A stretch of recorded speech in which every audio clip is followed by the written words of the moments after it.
Hey team, happy Monday. I hope you're feeling awesome today. On today's podcast, we have got the incredible Leah Wood joining us. Leah is someone who's been in my life for quite some time. We started years ago in personal training. And when I decided to start the coaching club 2 years ago, Leah came straight on board, albeit a little bit apprehensive. And we're still working together now. And Leah is also our referral source inside the coaching club as well, which is absolutely sensational. Leah, I cannot thank you enough for being here with me today. How are you doing? It's an absolute pleasure to be here, Sash. Yeah, really good and excited to be here. Mega, love it. So what we're going to do today is we're going to start to delve into why you are the way you are, who you are, and how we got to this point in life where you are now. So I suppose let's go right back. How was childhood for you? What were you like as a child? Let's get a bit of a paint a little bit of a picture. Yeah, sure. Right, taking you back to younger Leah. I was a very quiet child. I'd probably describe myself as quite an introvert. I would say quiet came up all through all my school reports. Teachers would always be commenting on Leah's very quiet. Needs to speak up more. I would say that had a negative impact on actually growing up in school reports, because I think it was always framed in a negative way. Instead of, I think I've evolved over time to actually being quite comfortable with being an introvert and a quiet person, but I think growing up that was seen as a negative. So a quiet child. I've had a fair number of health issues, which started when I was very, very young. So I was born with dislocated hips. So right from when I was trying to stand up and learn to walk, I was falling over, and this is where these problems were identified. So they realised my hip joints weren't in the sockets. So I had to have an operation when I was very young to put my hips back in the sockets. So I don't know, listeners may have seen children when they've got their legs in plaster with the pole in between. So I had that when I was very young. And I was very young, but I still have a memory, which still makes me smile now, when I was in the garden with my brother, who's older than me, in this big plaster, toys were having to be passed to me, got an ice cream, and he just straight in my face. Mean big brother. So challenges physically started very young. So I had very weak legs when this plaster came off. So I had follow-ups with my hips right throughout as growing up. But I think it impacted me in school, in what I could take part in. Hips were always an issue for me. I think when I was a lot younger, it didn't bother me too much, but it was when I was starting to get 8, 9, 10, a little bit older, and I think when you start to develop more awareness of you compared to your people in your class, your peers, and I felt different. So I think I was very aware of that. I felt different to the children the same age as me. So yeah, I think that's been it. I would say that's a theme right throughout childhood, through school, feeling a bit different to peers, feeling quite quiet, teachers picking up on that and highlighting that. And then kind of there's what I call as like kind of standout moments, which I really think shaped me as I was kind of getting into kind of more teenage years. That I was actually, one moment really, really stands out actually. And it was, I had the most horrendous PE teacher when I reached high school. She was awful. I won't mention names in case anyone's listening in that knows me from my past. She was awful. But I remember being in PE, bearing in mind all of my teachers knew about my hip issues, the fact that I couldn't take part in the same way as other people. And she put me through that everyone was jumping over a high jump, and she knew I couldn't do it, yet insisted that I had to stand up in front of the whole class and attempt to do this high jump, which I was never going to be able to do. So it humiliated me basically in front of the whole class to make me do it, couldn't do it, knocked it off, then everyone bursting into laughter. PE teacher laughing, class laughing.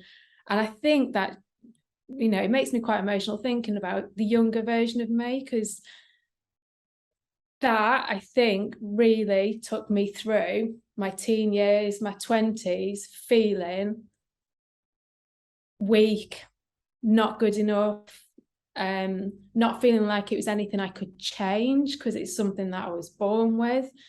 And that, I think it really, what's the word? Made me self-conscious more. I think it brought that element in. So I think I've always been quiet and introverted, but I think from moments like that, and that was just one example, I think it brought in that feeling quite self-conscious then, more so. Yeah. Sorry. No, that's, do you know what? Like, I've written some notes down here and it's mad. Like, imagine having the role of a teacher could be so fucking powerful in such a great way. You are guiding 30, 40, 50 children every single year, helping to create their future. But how many times do we hear now, especially with the women that we speak to in their 30s, 40s, 50s, that one fucking teacher was an absolute arsehole, and those moments stay with you for life. Yeah. And like, so I want to go back on, you saying about the thing of feeling different and feeling like, feeling different is the thing I want to focus on. I resonate with that. Okay. And mine is for very different reasons. The fact that my mum was much older than all the other mums, my dad wasn't around, and I felt this feeling of being different. And this is something that I hear, obviously, with the women that we speak to and the kind of self-development journeys that both of us are on. I hear this a lot. So from your standpoint, do you believe that a lot of people, and I mean the mass majority of people, from something in their childhood have this same belief that they are different, and that then causes the kind of repercussions through life? Absolutely. I think people can almost dismiss some of these events that have happened in their childhood and think it wasn't even that big. Why would it, why has it bothered me so much? Or I had a really loving family, which I did. My parents are absolutely lovely. I had a lovely childhood with them. And, I could look back on my childhood and said I had a loving family who believed in me, who encouraged me, who were absolutely great. But there's moments in my childhood growing up that had a big influence. So other adults in my life growing up that had an influence, not just adults, I suppose the people I grew up with in school, that had an influence on my self-belief, on how I started to view myself. So actually, I think people can end up missing out on actually getting any help because they think, I shouldn't be struggling. I had a good childhood, I had a loving family, I had this and that. And they think, why am I struggling so much as an adult when I had this? And they kind of almost dismiss these other moments that may have been really influential in how they've shaped to become who they are as an adult. I agree. And this is something that I've probably said this to you back when we had PT. When I say to people about my childhood and dad, being sent to prison and stuff, I've always, until I started doing self-development, was like, nah, he's just a dickhead. Like, he made a wrong decision. It's on him. Me and my mum are so fucking close. I've got a great connection of family. But it wasn't actually till I was like, oh, I burn out quite a lot, and I always put other people's needs before myself, and I actually questioned myself a lot. It wasn't until I started delving into that 2 years ago and started to unpick it now with a mental performance coach that I'm like, oh fucking hell, actually this has impacted my whole life. But so something that comes to my mind then, if everyone in the world was to stop and look at their life, maybe not, I'm talking more kind of like people in the West. So if we were to stop and look at our life and go, pretty much everyone, if we sit back and reflect, has been impacted from some point in our childhood, because the rational adult Sasha and Leah now can look back at that event and be, the teacher's a dickhead, my dad was an arsehole, and you kind of reparent yourself. But in that moment, at the age of what you were and I was a 4-year-old, you see the world in a very different way.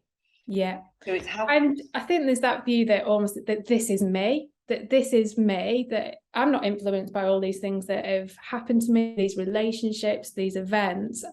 This is just me, and it's either my fault or, it kind of, people don't see that actually we are shaped by our experiences, by our interactions. It all kind of feeds into who we are. And I find it absolutely fascinating.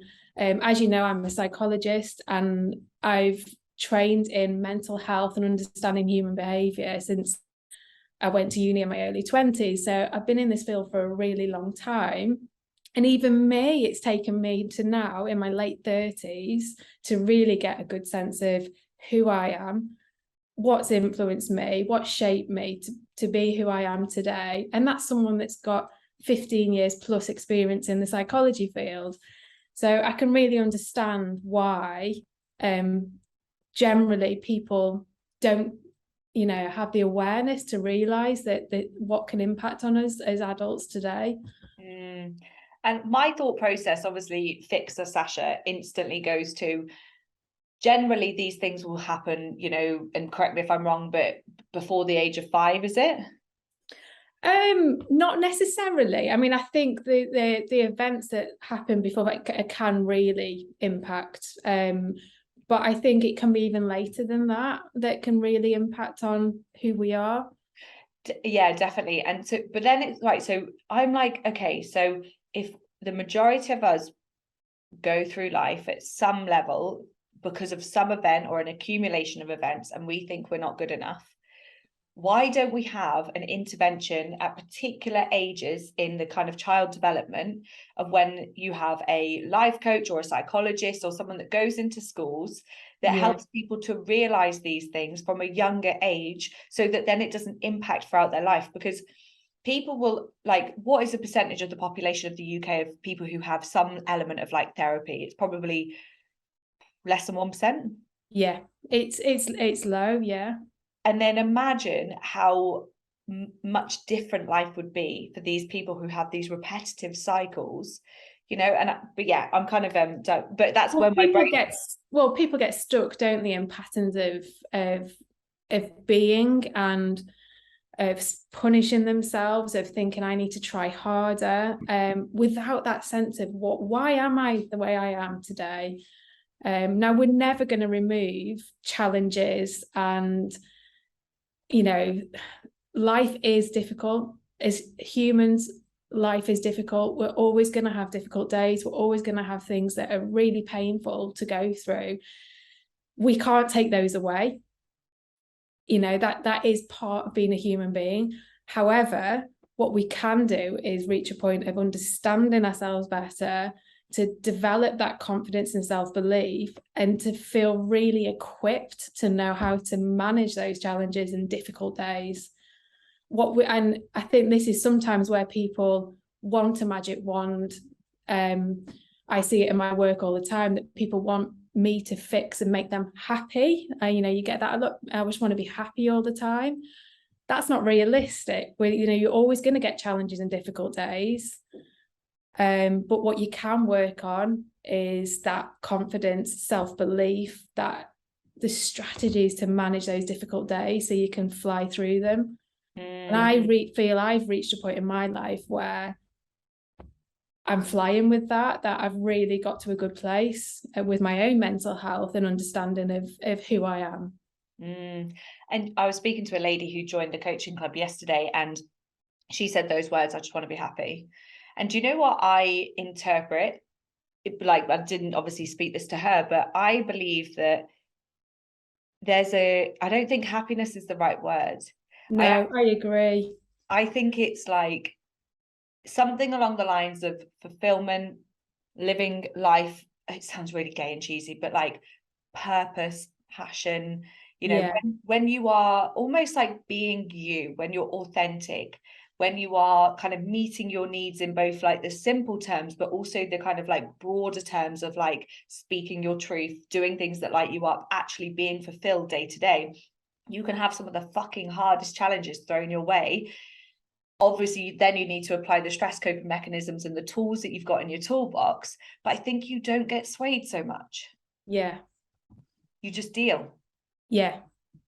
And instead of viewing it as this has happened to me, you see it in a different way, that it's through that lens of yes, and knowing that difficult days are going to come. Yeah, and I think that's it, because, you know, before people join the CC, we hear a lot of people say things like, oh, it's not the right time because it's really stressful and I've got all these things going on. But actually, if you're looking at doing a program that enhances your level of thinking, we help you to deal with those situations better.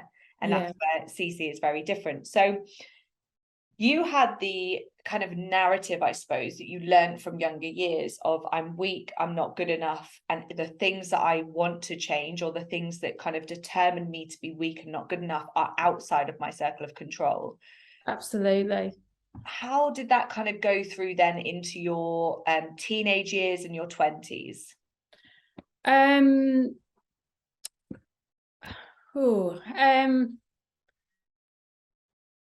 think that I didn't feel confident. I was never confident as a teenager, in my early 20s. When I was even when I went to university, I never felt as confident as the people I lived with, the people I hung around with. And I think it went from feeling different from a kind of physical and a strength point of view because of my hips, to just generally just not feeling as good as everyone else. Now, did I have a good time at university? Absolutely. I've made some lifelong friends when I was at uni. I had a great time, but I think that comparison with other people was very prevalent still when I was at uni. And I hated, I think this was really strong throughout school, A levels, moving forward, hated being the centre of attention. I hated that spotlight to be on me and feel like everyone was looking at me. I would go bright red. I would be worrying what people were going to think. I'd think I hadn't got anything interesting to say. I would really overanalyze when I was in the spotlight, and that was even amongst my friends as well. I wouldn't say that, never applied on with my family. I've always felt comfortable with my family, but with friends, socially, at uni, I always felt like I hadn't got anything to say and I was boring, and why would people want to listen to me? So I would always sink back a little bit in social situations. Why? Why would I sink back? Why did you hate being center of attention? Why did you feel like you had nothing to say? I think I thought others would, I think it came from that, thinking others were better than me. So they were exciting, interesting, they'd got lots to say, they were confident, and I never felt any of those things. So I think I sunk back worrying that other people would judge me. I think that if I did have something to say, then I'd be thinking, oh, they're just thinking I'm boring. They probably wanted me to shut up. Or so I just naturally just sat back into that kind of quieter, which I've always been. I've always been quiet, but I think there's a big difference to where I am now, which I would still say I'm a quiet, introverted person, but I think in a confident way. That I have got lots to say, and I'm very passionate, and I'm very assertive in the workplace, in my NHS job. I'm quite happy to talk up in front of other people. And with my social group now, I feel more confident, but I haven't always been like that. And where do you think that narrative comes from? Because often they say that, you know, the perceptions we have about ourselves, we've kind of adopted from other people. So do you think it's from teachers that you learned that what you have to say?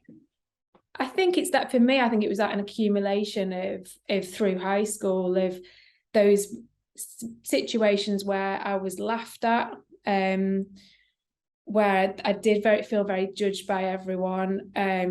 That grew into, situations where you had to talk out in class, that I would be terrified of it getting to them asking me a question and having to say something, worrying that everyone was going to laugh at me. And that was right throughout high school, that I worried that people were going to laugh at me if I said something. So, and it was never, ever a conscious thought when I left school. I hated school once I left school, but after that, I never thought, oh, I worry that people are going to laugh at me. But I think now, looking back, that was the fear, because I'd had those experiences and not when I spoke out, it was other things like PE and things like that.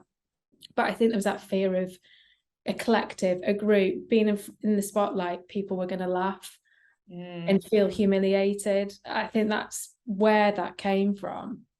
And that's that primal, wanting and needing to be part of the pack, isn't it? And when we get laughed at, it's like being pushed outside. Yeah. And needing that sense of safety. And I think it's really important as humans that we want to feel safe. And I don't think I felt safe in a social situation. I was comparing myself. I never felt, and I don't think that's where that confidence never built, because I didn't feel safe in that situation. From those experiences, I saw that as a threatening situation. I feel you. And so confidence is something that obviously we work on inside Coaching Club. And it's I find it an interesting one, because you often hear people say, when I'm confident, I'll go in the gym, or when I'm confident, I'll speak out in front of people. So for you to go from the Leah who was, introverted but underconfident and would really struggle to speak up and would then kind of second guess herself once she's spoken up, how have we gone from that to the confident and assertive Leah that you are today, albeit still a quiet, introverted person? I think it's been a long journey, and I think you've played a big part in that, and I think it started right back from coming to PT, actually, the PT days, when I thought I wanted to change myself physically. I know when I first came to you, I'd actually signed up to a challenge. So for me, although I've had all of my mobility issues, exercise has been a big part of my life, and wanting to be the best I can be. So that goes right back to, I had a big operation when I was 18, a triple pelvic osteotomy. So I had my pelvic bone cut into 3. I had a major operation, a really difficult time in my life where I had to have a year out. And I think following that, I've really strived hard to build myself up physically. So I started going to the gym following that. Never really knew what I was doing. Didn't have a particularly good physio support after my operation. So I was kind of doing things blindly, I would say, but with a strong drive of wanting to improve myself. And that carried on through uni. I swam, I went to the gym, and then I'm skipping quite a few years here, but then signed up to a rowing club. And I know that was why I initially contacted you for PT. Signed up to a rowing club here in Shrewsbury, which I'm still a part of, and signed up to swim across the Irish Sea, row across the Irish Sea. And I was like, goodness, I'm going to need some help with this. So I remember that was why I originally started PT with you, I need to make myself stronger if I'm going to do this challenge. And I've never looked back. So that kind of support right back then to build myself up. I did that event and it was absolutely fantastic. And I think what that gave me was that, I don't know, enthusiasm to push myself, that Leah, that's always had all these physical health issues, I can still do these major challenges and, bloody win at it, do it. I like really empowered me doing that. So I carried on having PT with you, and building my confidence up in the gym and being able to use equipment. to where I am today, as in, like, obviously I don't have that face-to-face PT anymore, which I was really struggled to lose when you said you were not going to do it anymore. But I actually don't need that. I don't need that kind of someone counting my reps for me. I'm driven, I'm determined. I now feel confident in the gym. And part of that is becoming familiar, I suppose. I think you guided me into that. But I feel, and I think that's also a bit of a theme throughout my life. Once I feel comfortable and I'm used to something, my confidence grows in it. And I think that's same with social circles or workplace. Once I feel familiar and I know it, my confidence grows and I fly with it. But I think what's made a big difference in being part of CC, which I think I didn't have when I just had PT alone, is smashing through that glass ceiling, as I think you term it. That although I've really pushed and set myself lots of challenges over the years and come through it, I still had that glass ceiling. I still thought, I can't build my strength any further than this because I've got hip issues, I've got knee issues, I've got this and that. And through the kind of the education and the self-development that I've done with you through CC, I've thought, it just got me curious to think, what if I could push myself that little bit more? What's the harm in giving it a go? What's the harm in trying? And I think I would always have put that lid on and thought, I can't go beyond this. But actually, there's that question of why not try? And I've reached, lots of personal bests since I've been in CC.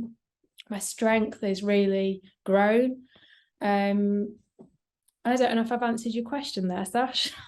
You have, and just to summarize, it's like in order to gain confidence, we have to familiarize ourselves with the whatever it is that we're trying to be confident in. You cannot familiarize, and I think it's different for everybody, but you cannot familiarize yourself in that environment without going into it. Yeah. So the whole, I'll be like, so for me, it's public speaking. Get me on Zoom in front of thousands of people, I'm fucking sound. Put me in a room with 10 and I absolutely shit my pants. And it's like, I need to put myself in the room with 10. So I've like got a toe in the kind of lack of comfort, if you like, and familiarity, and build that up. And then we take it to 15 people, to 20 people. Absolutely. When something's new, I think it's only natural that our brain kicks in and says, don't do it. Run. It's not safe.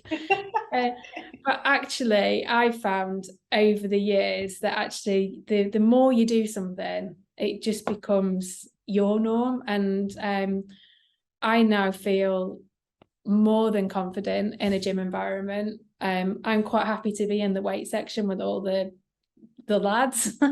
And I don't even think about that now. Like, if you'd have taken me back to younger Leah, there's no way I would have done that in the past.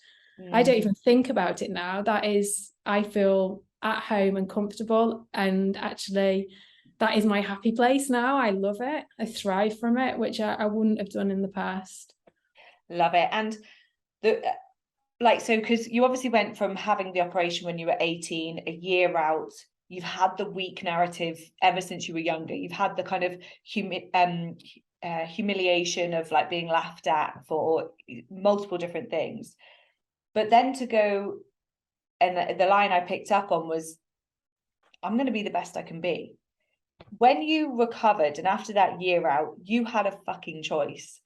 You had a choice whether you allow this to impact you in a negative way, where you be defeated by it and you go, I'm just going to accept what is, and I have to not do XYZ because of my hips, because of my knees. But you decided to go down the different path. That was a choice that you made. Yeah. Why? I wasn't willing to accept the alternative, which was giving up.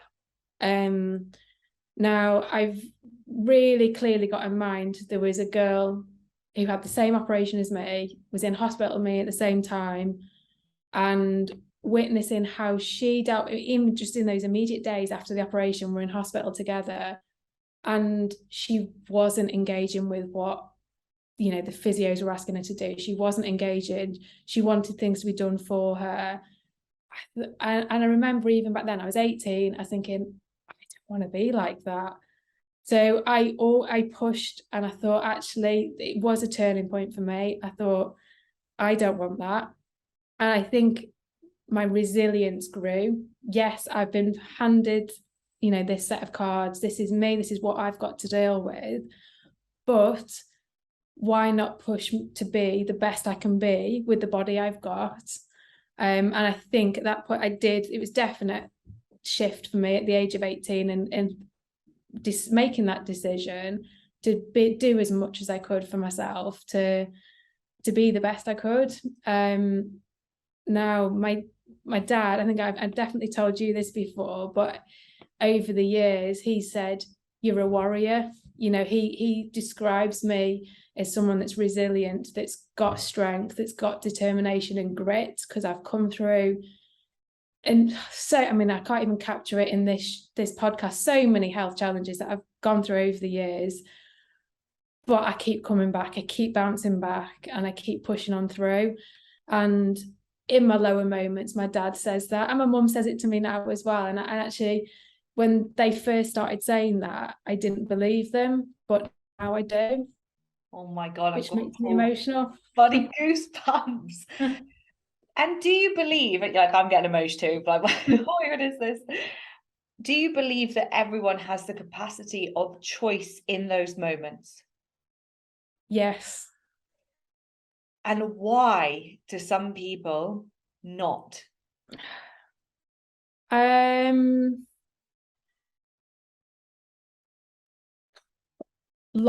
think it's usually that inner dialogue, that belief that maybe they think they can't. And don't get me wrong, there's been lower moments where I've struggled with that.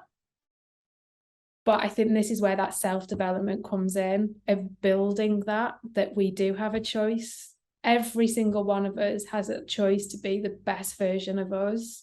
But I think to be able to do that, it needs work on our inner thoughts, our inner dialogue, the stuff that really can hold you back, and has held me back at times.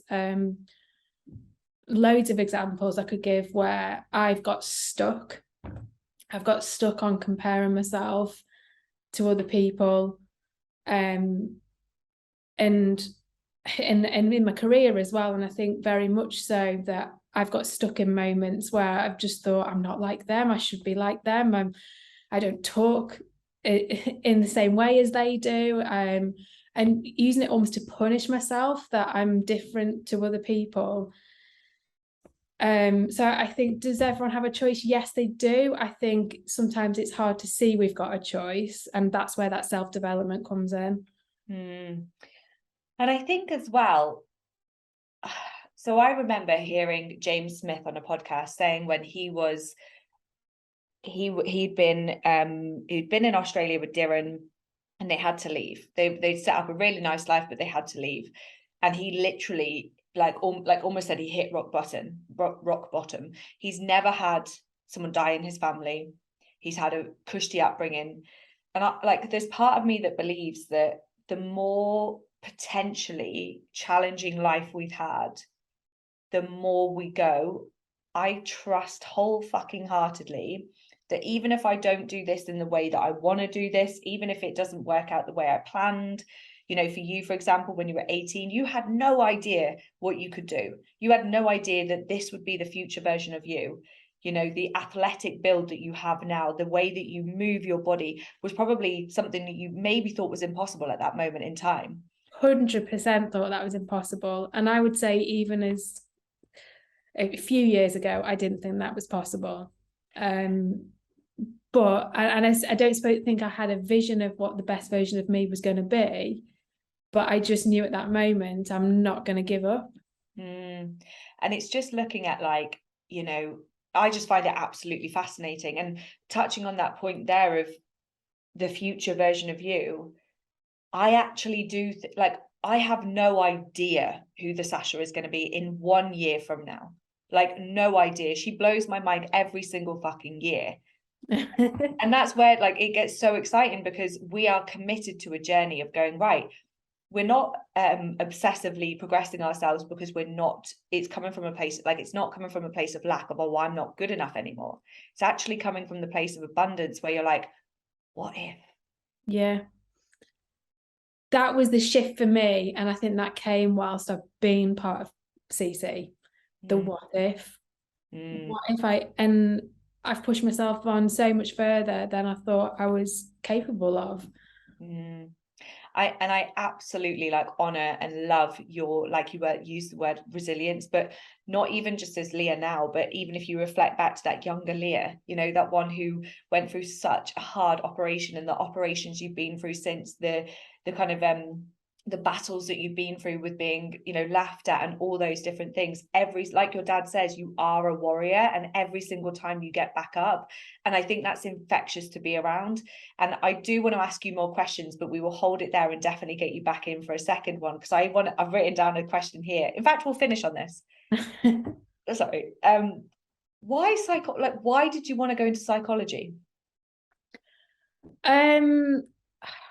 Fascination by people, the way the brain works, why do people behave the way they do? I think that's what an interest in that. So my career actually originally started in childcare. So I did a diploma in childcare, and I worked in a nursery. I remember one of my tutors back when I did childcare had said, you need to go on, you need to do more than this. And she'd sparked that, and she said, have you ever thought of psychology? Because I was always interested in the way our younger years, which obviously at that point I was working with very young, from when you're born to those first few years, how that shapes you into the person you are. I was fascinated by that, which she really picked up on. And she was definitely a nurturing figure. That lecturer was a nurturing figure who I felt got me, took the time to know me, get to know me as a quieter person. And she sparked that idea. But I didn't jump on it straight away. I went into working in a nursery, which I did for at least, I can't remember, I've lost track, a year. And then I thought, yeah, I want something else. So I actually applied to go and do psychology at uni, and I've not looked back. So that was right back when I was 21. So I went a bit older than everyone else. I'd, you know, done that time with working in childcare, went to uni at 21, and I've not looked back. I find the human brain fascinating, and that interest in attachment in our younger years and how that shapes who we are, that's still there. I'm still fascinated by that. And it's just gone from there. So I did my undergraduate degree, and then decided that I wanted to go on the long path to becoming a psychologist, because it took 10 years to fully train, and really believe I'm the right kind of person to be a psychologist. I'm curious and interested in other people and who they are. I feel I'm approachable. I feel I can help people to become that better version of them, to grow that confidence and to feel empowered. Definitely. I feel like I'm in the right place. And again, I know I keep referencing my family, but I know my parents have said, this is the job for you. You're in the right place. And I truly believe that this is the job for me. I agree. Have you even just like pinpointing that lady, that lecturer?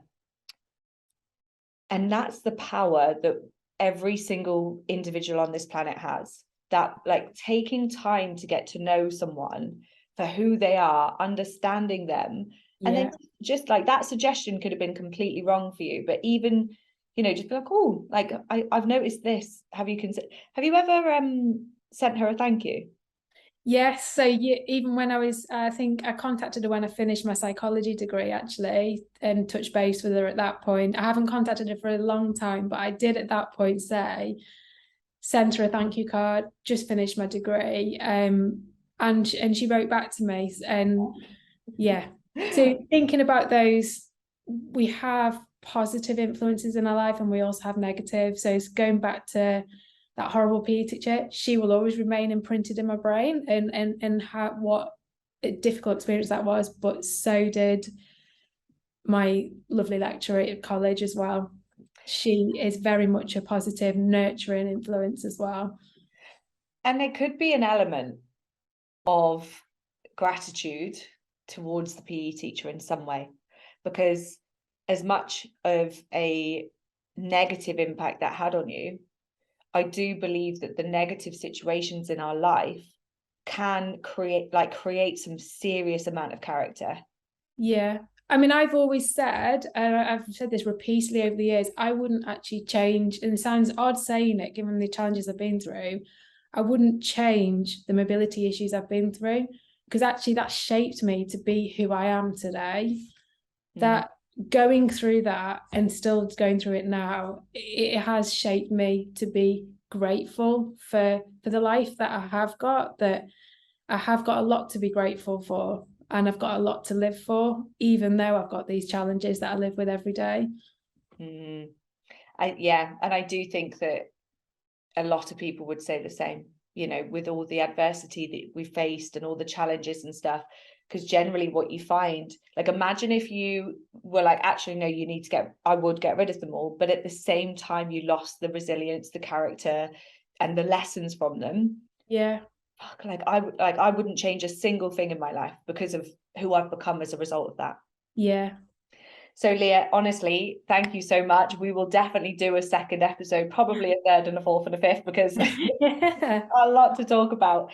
So in the next episode, I think we should delve into how your time as a psychologist has been, how you found the last kind of few years in regards to your fitness, your physicality side of things, and also what we're looking at in regards to future for personal development and also professional. Is there anything you want to finish by saying? Just thank you. And thank you to anyone that listens to this.